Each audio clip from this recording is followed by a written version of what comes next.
যদি উম্মার মাঝে ইব্রাহিম আলাইহিস সালাতু ওয়াস সালামের মতো ওয়ালা বারা থাকতো তবে তারা কখনোই এমন হতো না। কিভাবে ওদের সাথে বন্ধুত্ব সদ্ভাব সম্ভব একজন মুমিনের জন্য, যে মুমিন আল্লাহ তার রাসূলের প্রতি ঈমান এনেছে আখিরাতের প্রতি। রাব্বুল আলামিন ইরশাদ করেন, লা তাজিদু কওমান ইউমিনুনা বিল্লাহি ওয়াল ইয়াউমিল আখির ইউআদ্দুনা মান হাদ্দাল্লাহা ওয়া রাসূলাহু ওয়ালাউ কানু আবাআহুম আও আবনাআহুম আও ইখওয়ানাহুম আও আশীরাতাহুম। আল্লাহ ও পরকালে বিশ্বাসী এমন কোন সম্প্রদায় তুমি পাবে না যারা আল্লাহ তার রাসূলের বিরোধিতাকারীদের ভালোবাসে, হোক না এই বিরোধীরা তাদের পিতা অথবা পুত্র অথবা তাদের ভাই অথবা তাদের জাতিগোষ্ঠী। আহলুস সুন্নাহ ওয়াল জামাআর জন্য এখনও কি সময় হয়নি বাহ্যিক ও অভ্যন্তরীণ সব দিক থেকে আক্রমণকারী এই ভয়ঙ্কর সেকুলারিজমকে ছুঁড়ে ফেলার? এখনও কি সময় হয়নি সতর্ক হওয়ার?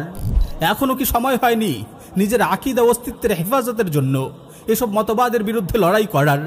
এখনও কি সময় হয়নি সেকুলারিজম কমিউনিজমের মতো মতবাদকে ছুঁড়ে ফেলে এক আল্লাহর দেয়া ইসলাম ও ইসলামী শরিয়ার ছায়াতলে আশ্রয় নেবার? এখনও কি সময় হয়নি সেকুলারিস্ট কমিউনিস্ট মুনাফিক ও কাফিরদের মুখোশ উন্মোচন করে তাদের ভয়ঙ্কর কুটচাল ও ষড়যন্ত্রের কথা উম্মার সামনে তুলে ধরার? এখনও কি সময় হয়নি সত্য দিনের শরিয়াকে প্রতিষ্ঠিত করার লড়াইয়ে এগিয়ে আসার? এখনও কি সময় হয়নি আপন রবের দিকে ফিরে আসার? আলাম ইয়ানি লিল্লাযীনা আমানু আন তাখশা কুলুবুহুম লিযিকরিল্লাহ ওয়া মা নাযালা মিনাল হক। মুমিনদের জন্য কি আল্লাহর স্মরণে এবং অবতীর্ণ সত্যের জন্য হৃদয় বিগলিত হওয়ার সময় আসেনি?